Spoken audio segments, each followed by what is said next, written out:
Ora, viva mais uma vez, Odivelenses e Lourenços.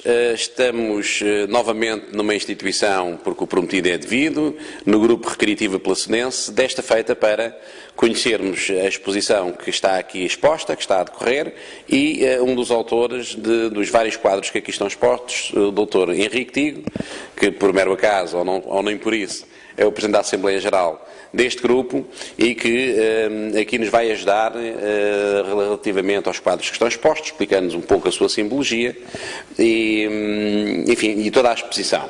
Eu gostaria de começar por fazer uma breve introdução do Dr. Henrique Tigo. Eu vou ler porque é um currículo tão vasto que não deu para decorar.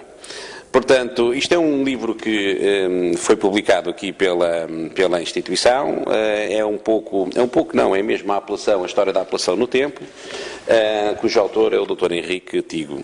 Portanto, foi diretor de várias galerias de arte, comissário de exposições e bienais de artes plásticas, tem exposto individualmente e coletivamente desde 1993 em várias localidades do país e do estrangeiro, destacando-se a Itália, França, Espanha, Alemanha, Reino Unido, Japão, Brasil e Polónia, para além do nosso próprio país. Está representado em museus e organismos públicos e privados, nacionais e estrangeiros. Em 2004, proferiu uma palestra sobre pintura portuguesa contemporânea na Universidade de Varsóvia, Polónia, a convite de professora doutora Abe Gradzinska, se é que a minha pronúncia polaca está correta, reitora da Universidade de Varsóvia.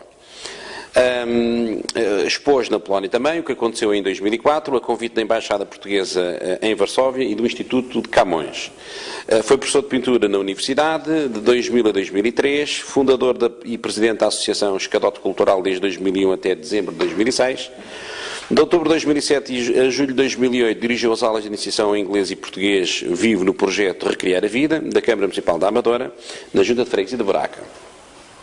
Associado à Associação 25 de Abril, Associação Movimento Cívico Não Apague a Memória e membro da AMORC, Anticos Mystic Order Rosai Crucis, grande loja da jurisdição de língua portuguesa, com o número 327-124. Em 2006 foi-lhe atribuído o título de Comendador Patrono dos Museus do Vaticano, pelos serviços prestados à cultura, tanto quanto sei, é o único título atribuído em Portugal. Há dois.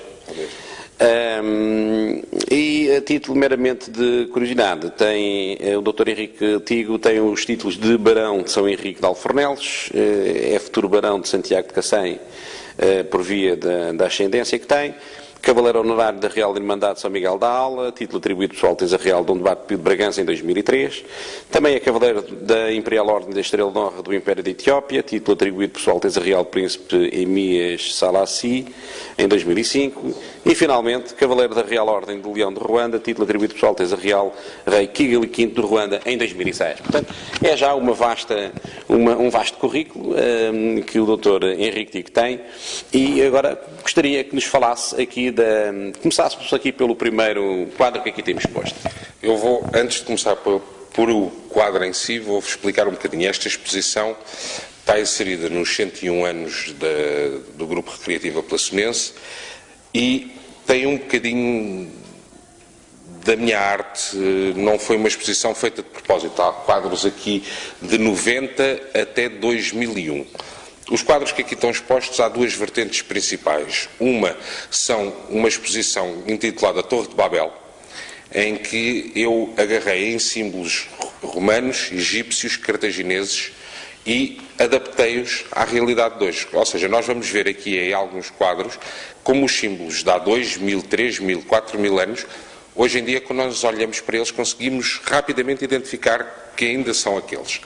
Esta obra, mais duas ou três obras que ali estão, pertencem a outra exposição, que foi Arte na Reciclagem. Ou seja, demonstrar que, através da arte, nós podemos reutilizar e reciclar materiais. Este, por exemplo, é um espelho refletor de um automóvel. Ou seja, na natureza nada se perde, tudo se transforma. E aqui há esta dualidade, que é a tentativa de nós nos vermos refletidos na própria obra. Muito bem. Temos aqui, eu tentei ofuscar o espelho, além de ele já estar danificado por natureza, eu tentar ofuscá-lo, e nós, para nos conseguirmos ver, temos de andar aqui a namorar o quadro. Aqui vamos a um símbolo cartaginês que simbolizava o pão.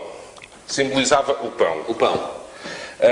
Nós estamos habituados a outra forma de pão, mas rapidamente vimos que não é um papagaio daqueles de ar, mas este símbolo era utilizado nos sítios onde se vendia o pão. Se nós chegávamos lá, sabíamos que este símbolo tivesse gravado na porta, ali era a padaria local na altura. Muito bem. Aqui temos outro símbolo, é uma harpa, e este já é um símbolo romano e representava a escola de música, estava colocado, havia em ferro. Claro que depois isto é só um símbolo, é só um apontamento meu. É a minha interpretação da peça original. E representava as escolas de música romanas.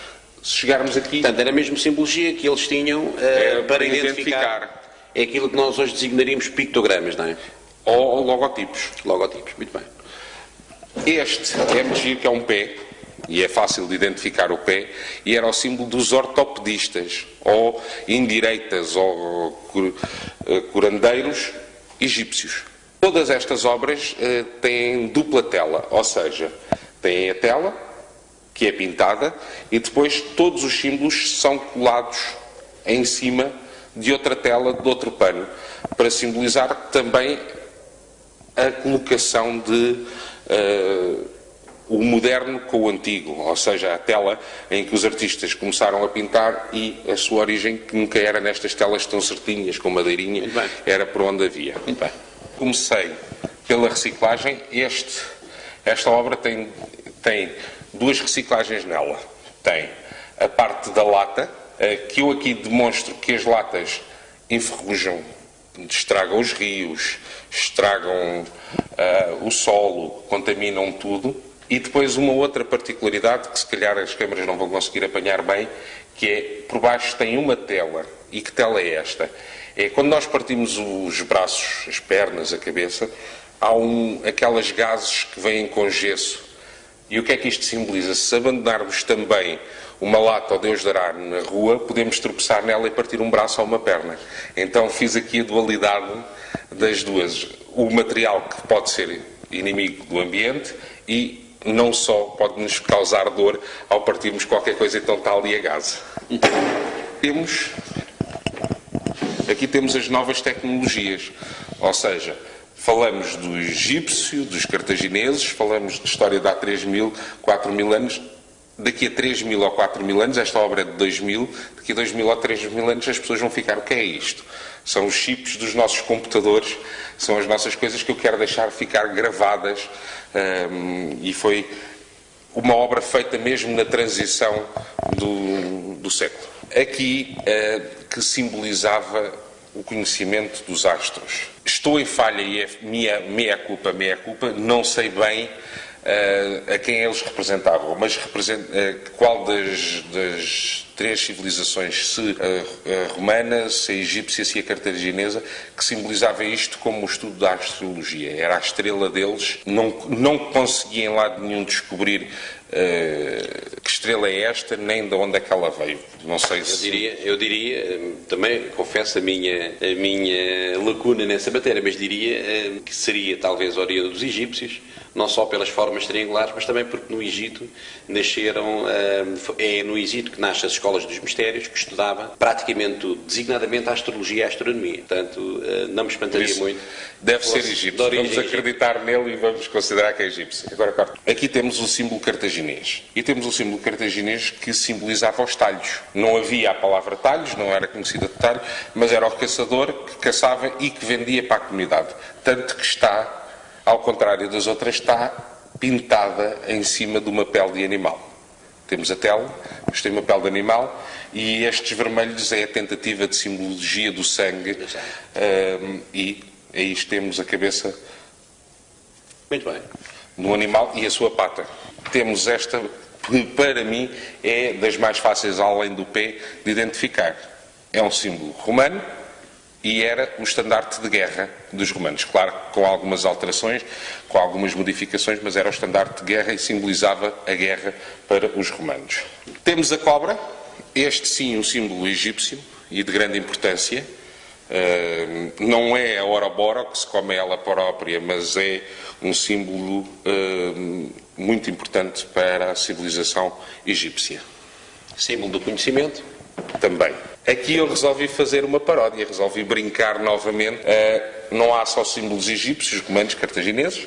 Há agora um símbolo da nossa civilização, da era da globalização, da Microsoft, que é a única que tem os dois botõezinhos, que é o rato, e está pintado em cima de uma base de rato. Por isso, este também já vai ser para os futuros investigadores pensarem o que é que seria este bicho. E porquê é que lhe chamam rato, não é? E porquê é que chamam rato? E acabamos com a ânfora. A ânfora foi utilizada ao longo das gerações como frigorífico. Era aqui que se guardavam os alimentos, tinha esta forma porque eles eram colocados nos pés de ferro, e era aqui que em sal e não só eram guardados os alimentos de uma época para a outra.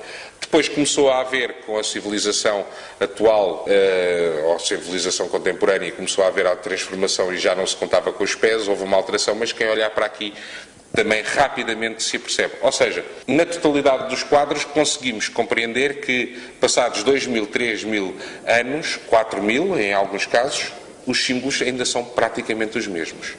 Ou seja, esta exposição mostra a importância de um símbolo. Um símbolo identifica e, passados estes séculos, estes anos, ainda se mantém. Ainda se mantém. Ora,